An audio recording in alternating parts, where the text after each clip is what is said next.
Ngithanda ukuthi nginibingelele ngiphinde ke futhi nginamukele khona la ku Big Space. Sengiphinde ngabuya ke funa indaba ke ithinto ezedisk yakhona la eMzansi. Before nje ngihlale kodabeni, cela ke mbukeli ungakhohlwa ukuthi ke ulike and usubscribe. Namhlanje ngiphethe indaba ezithinto zama transfer, indaba ke ezenzeka lapha kumaqembu akuyi PSL. Ngizoqala ngendaba ke ithinta iKaizer Chiefs. iKaizer Chiefs iveze ke ezinye indaba ke nje emangazeka iningi labantu, iveze ukuthi ke lapha idefender labo uDove uyashiya ke kuona amakhosi njengoba ke bengayivuselelanga icontract yakhe. Babeke sebeveza ukuthi ke icontract yakhe ya expire lapha ngazo ke i30 zika June. Omunye umdlalo okuvelile lambukeli ukuthi ke naye uyahamba ke lapha kuyiKaizer Chiefs, uyena ke lapha uEdson Castillo.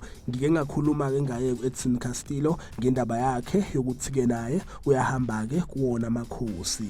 Amasource amaningi ahlukahlukene athembakele avezile ukuthi ke yena kuCastillo uyahamba kuwona kamakhosi. Yona ke iKaizer Chiefs izishintshile izinhlelo zayo ngaye ke uCastillo, so ba decide ukuthi ke bemdedele, and akusikudalanga ke mbukeli yena uCastillo eqeda ukuvuselela icontract yakhe nayo ke iKaizer Chiefs. So kunjalo ke mbukeli, ngizobuya ke nendaba yakhe uCastillo makuhamba ke isikhathi ngikunike ama update. Impela ke iKaizer Chiefs kuloke leli windi izimisela ukuthi ke idedele abadlali abaningi. Yizo ke lezi ndaba ade ngiphathele zona. Cela ke mbukeli ungakhohlwa ukuthi ke ulike and usubscribe. Ake ngithi ke nje danke, ngiyazi bongela.